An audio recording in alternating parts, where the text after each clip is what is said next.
How's it going, everybody? I am Rebecca, founder of Semper Stronger, tactical strength and conditioning coach. And today I want to talk to you about foam rolling or self-myofascial release. Self-myofascial release is just a fancy way of saying releasing our muscles. So improving our soft tissue quality, which helps us move better, feel better, increases our range of motion, and the overall quality of our soft tissue and thus our movement patterns. It's a great way to prepare for exercise. It can also be a part of your cool down after exercise. But it's something you probably want to incorporate pretty frequently in your routine if you are not already doing so. So I want to start off by covering the different options that you have for self-myofascial release, starting from the foam roller and going all the way to our vibration tool. So this is our kind of standard foam roller. There are other ones that are a little bit softer and there's ones that are a little bit harder. There's also ones that have some texture to them. This one is the rumble roller, so it's got your actual rubber spikes, a little bit more intense pressure from these. This is our trigger point therapy roller, even more concentrated pressure because of its smaller size and firmer surface. We have a lacrosse ball and we have the peanut. These are great for more targeted pressure and also for smaller areas like the pec or the shoulder. This is great for rolling the muscles next to the spine. Spine would go in the middle, and then we're going to use the balls on either side to get the muscle tissue around the spine.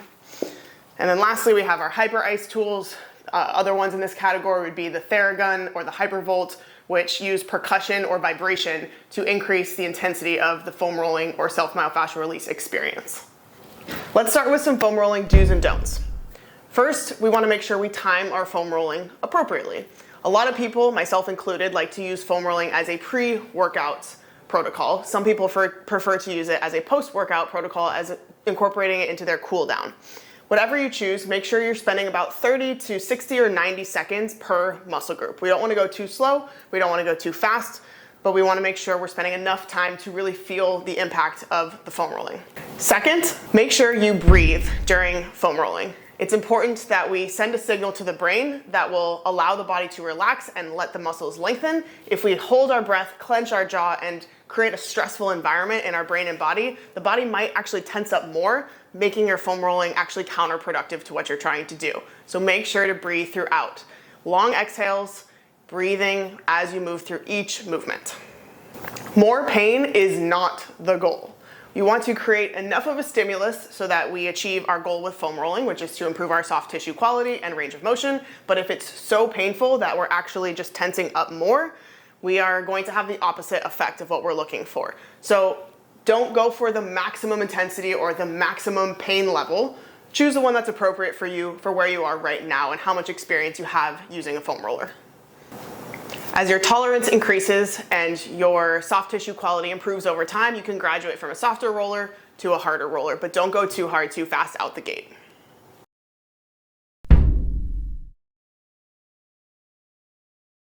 Our feet are our connection to the earth, to the ground below us. And like every other part of our body, they have muscles there. But because we spend so much of our lives in shoes most of the time, we aren't giving our feet the chance to really connect with the ground. And sometimes those muscles get really, really tight, which can cause pain up the chain. Sometimes we get ankle pain or knee pain or hip pain, and it actually starts with our feet. So we can't ignore our feet. There's a lot of sensory information that we get from our feet as well that goes all the way to our brain, giving us information about our body's position in space and the environment around us. So don't ignore your feet. To roll your feet, you're going to want to use a lacrosse ball or a tennis ball or something small and firm.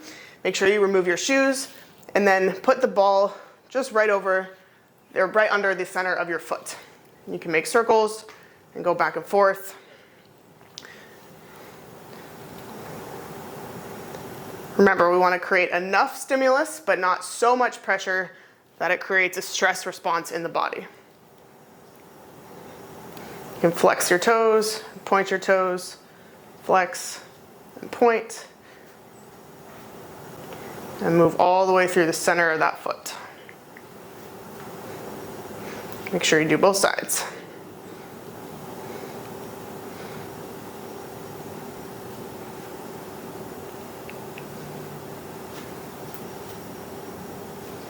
For the calves, you're going to extend the leg you're going to roll, place the meaty part of the calf on top of the roller, and then take the other leg and place it on top of that leg to create downward pressure onto the muscle.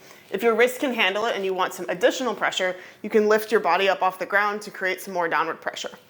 We're gonna then roll with the muscle fibers, so north to south to start, focusing on that middle part of the calf muscle, a couple passes up and down. If you want additional pressure, you can roll east to west across the muscle fibers. You're gonna feel it a little bit more intensely when you do it that way. Make sure we're breathing. And then switch legs and do the other side.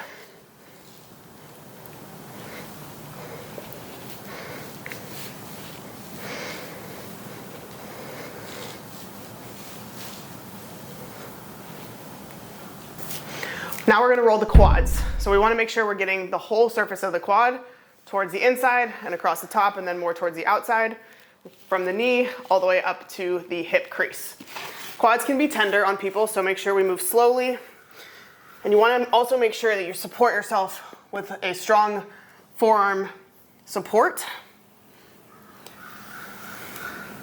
We want to avoid sagging in the middle and the lower back. So keep the belly button pressed up into the spine, supporting with forearms as you roll up and down from the knee to the hip. And make sure we breathe throughout. If you find a particularly tight spot, spend a little extra time on there and just breathe into the tightness.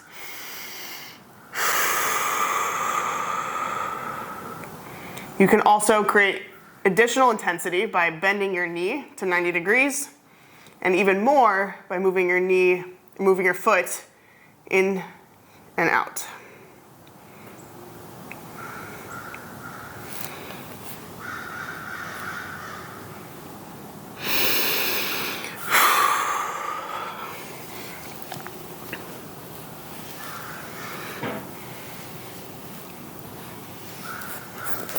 I'm going to switch to the other side. Strong forearm support. Other leg goes to the outside as a kickstand, and then we'll roll.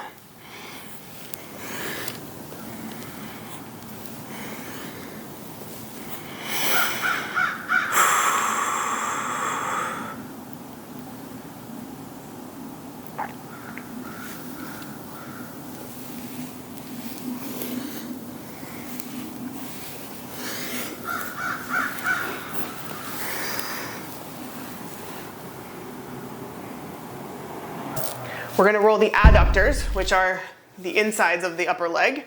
To do so, you're going to have your foam roller parallel to your torso, and then you're going to bring that leg up to 90 degrees at the hip and knee and roll all up and down the inside of that leg towards the hip crease. Might be a little bit tender, so make sure you move slowly and don't forget to breathe.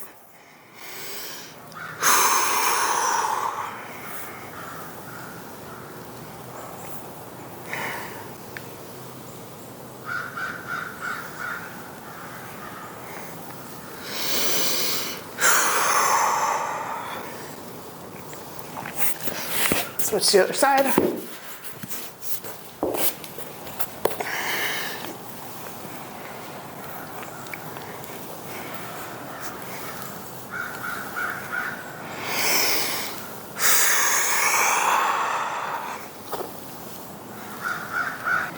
Now we're going to do the glutes and piriformis, which are up here. So we're going to lean over to one side, whichever glute you're going to roll. If you can and you have the mobility to do so, take that leg on the same side that you're rolling, bend it and cross it over to the other leg, lean into it, and then roll up and down. Try to get that whole surface of the glute, the outside, and towards the top.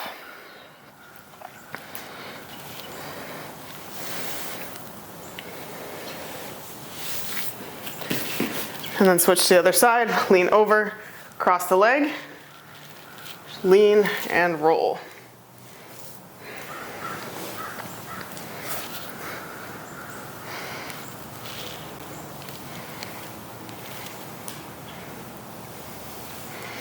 If you want more intense pressure, instead of using the roller, you can use a lacrosse ball.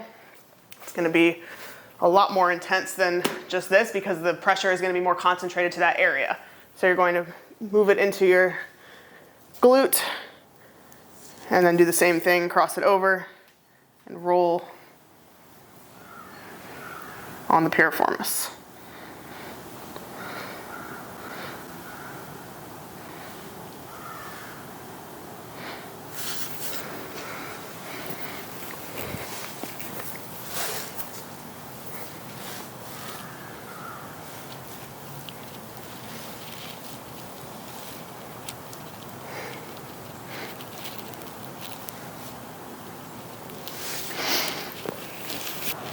Now we're gonna roll all the musculature surrounding the thoracic spine, which is the middle portion of the spine. So to do that, you're going to place the foam roller right below your shoulder blades.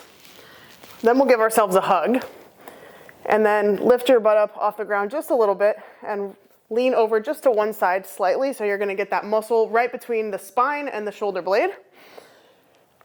And then move yourself north and south. And then to the other side.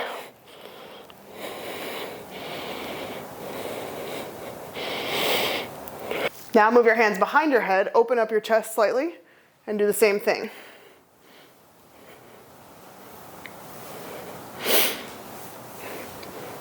Other side. For the lats, you're going to extend your arm out so you're lengthening the muscle right here that we're trying to target. Place that foam roller right into your armpit area, keep that arm extended, and then you can roll up and down and in and out.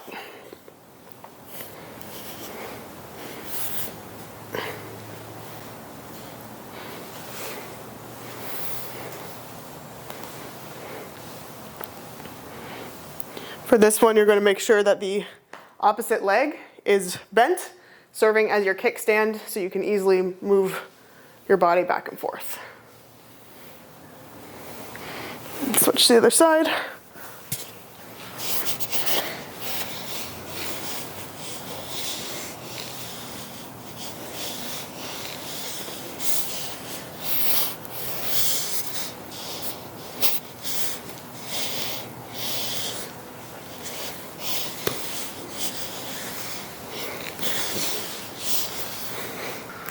We're gonna now cover the pecs and the anterior delts, or the front of the shoulder. You can use a foam roller to do this. You can also do this probably more successfully with a lacrosse ball or a tennis ball, but I'm gonna show you how to do it both ways. You're gonna lay down here, angle the foam roller slightly, put your arm here, so it's right in that crease of the shoulder, front of the shoulder and the chest, and then do an angel wing motion here, up and back.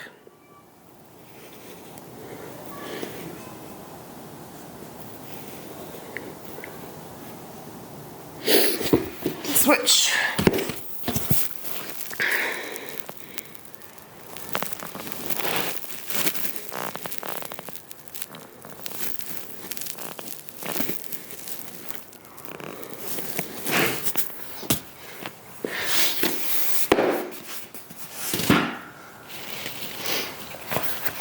Or if you prefer, you can use a lacrosse ball against a block, or you could do it standing against a wall in a door frame. Either way will work.